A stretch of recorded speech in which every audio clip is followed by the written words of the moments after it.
Pierre Palmade, né le 23 mars 1968 à Bordeaux, était l'un des humoristes et comédiens de théâtre français les plus en vue de la fin du XXe et du début du XXIe siècle.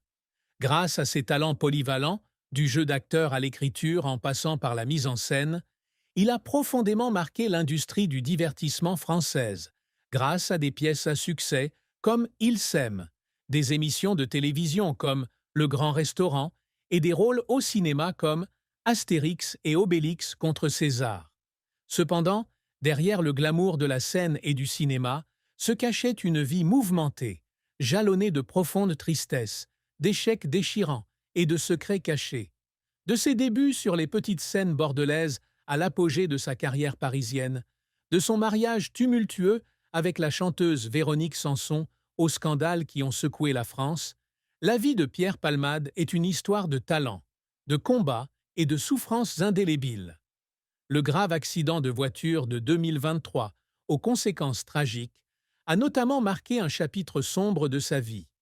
Cet article explore le parcours de Pierre Palmade, de ses plus grands chagrins à sa carrière, en passant par ses amours et ses secrets, jusqu'à sa fin déchirante et les témoignages de sa famille sur les épreuves qu'il a traversées.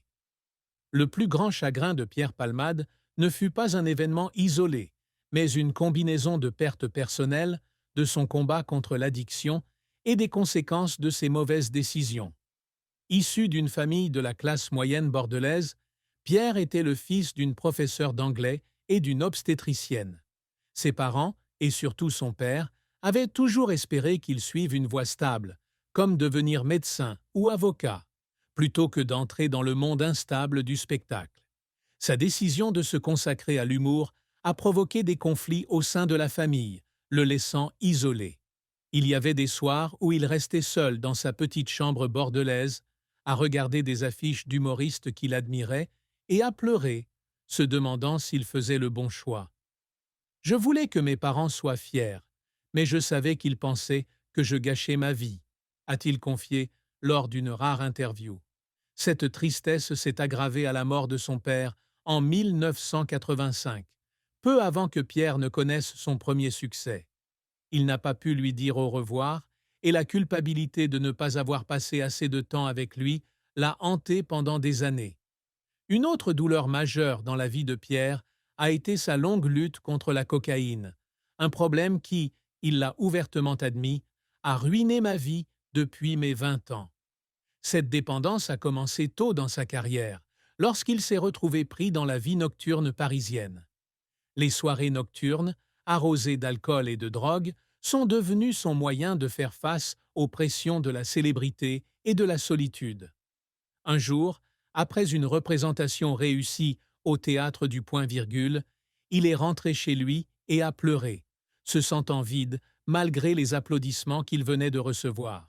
« J'étais sur scène et je faisais rire les gens, mais une fois les lumières éteintes, j'étais seul », a-t-il raconté. Ses arrestations pour trafic de drogue, en 1995 et 2019, furent des moments humiliants qui le firent pleurer, non seulement à cause des conséquences juridiques, mais aussi à cause du sentiment d'avoir laissé tomber ceux qu'il aimait.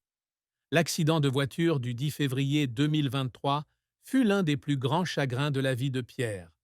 Alors qu'il conduisait sous l'emprise de cocaïne sur l'autoroute près de Villiers-en-Bière, en Seine-et-Marne, il causa une collision frontale avec une autre voiture, blessant grièvement un homme, son fils de 6 ans et sa belle-sœur enceinte.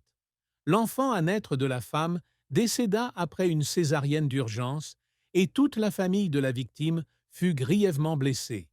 Pierre fut transporté à l'hôpital de Bicêtre dans un état critique, mais s'en rétablit heureusement.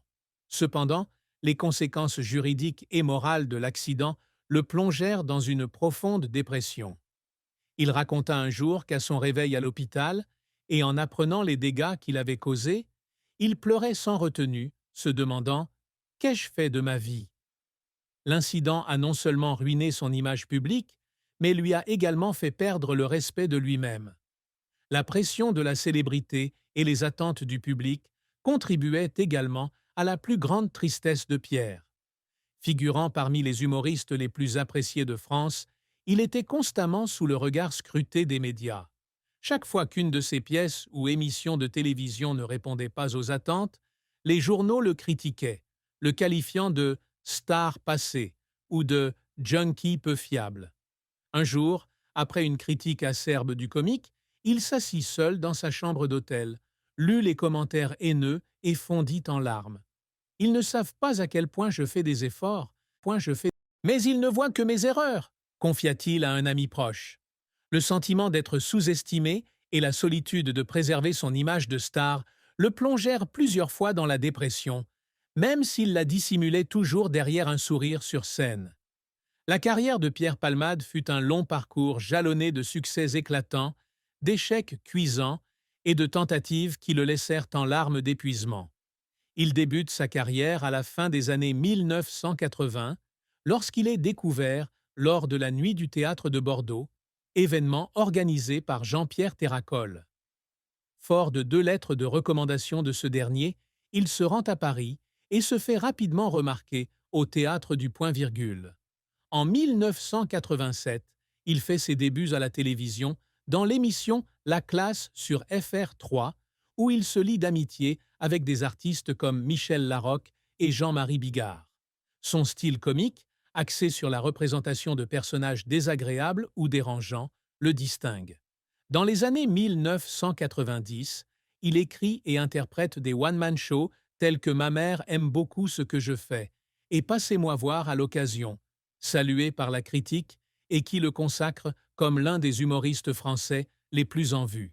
Ses plus grands succès théâtraux sont les 2 pièces Ils s'aiment, 1996, et Ils se sont aimés, 1901, coécrites avec Muriel Robin et interprétées avec Michel Larocque. Ces 2 pièces, mises en scène par Robin, ont non seulement connu un succès commercial, mais ont également été nommées à plusieurs reprises aux Molières et aux Victoires de la musique.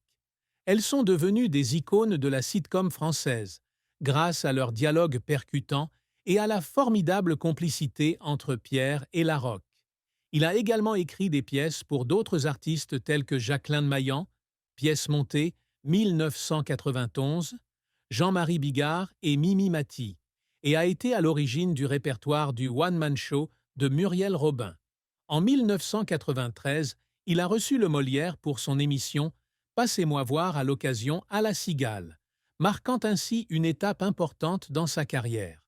Au cinéma et à la télévision, Pierre s'est également illustré avec des rôles dans Astérix et Obélix contre César, 1999, dans le rôle de Cacophonix, Sagan, 1808, dans le rôle de Jacques Chazot, et Pédale douce, 1996, dont il a coécrit le scénario. Il a également prêté sa voix à Astérix et les Vikings, 2006, et a joué dans des séries comme H et Trois Pères à la maison. En 2007, il anime Made in Palmade sur France 3, qui rassemble un groupe de jeunes comédiens et sert de base à la pièce Le Comique, 2008, dans laquelle il dépeint avec humour sa vie de fêtard.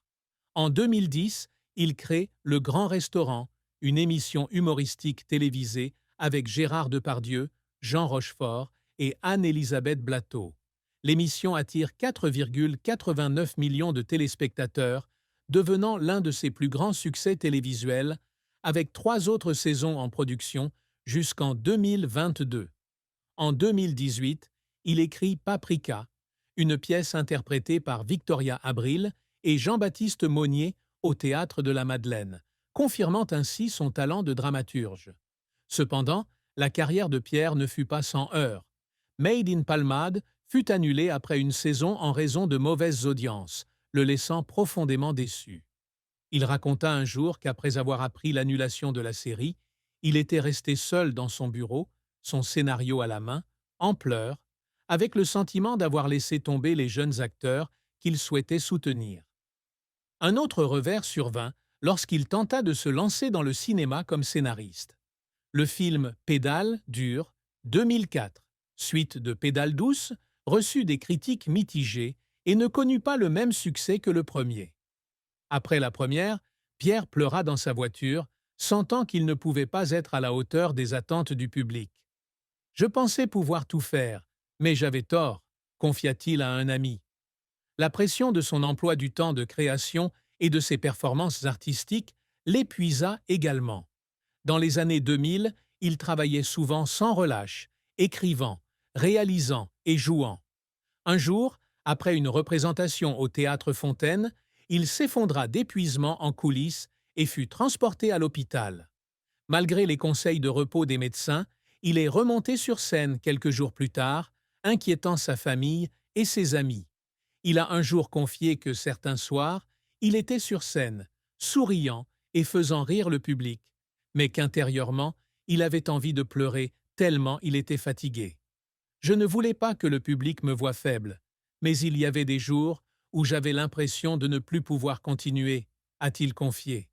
Le scandale de 2019, lorsqu'il a été arrêté pour usage de drogue et faussement accusé de viol, l'a encore plus déprimé. Bien qu'il ait été blanchi, il a pleuré devant son avocat, sentant sa réputation ruinée. L'une des fins les plus tristes de la vie de Pierre Palmade a eu lieu en 2010, lorsqu'il est revenu sur scène avec un one-man-s.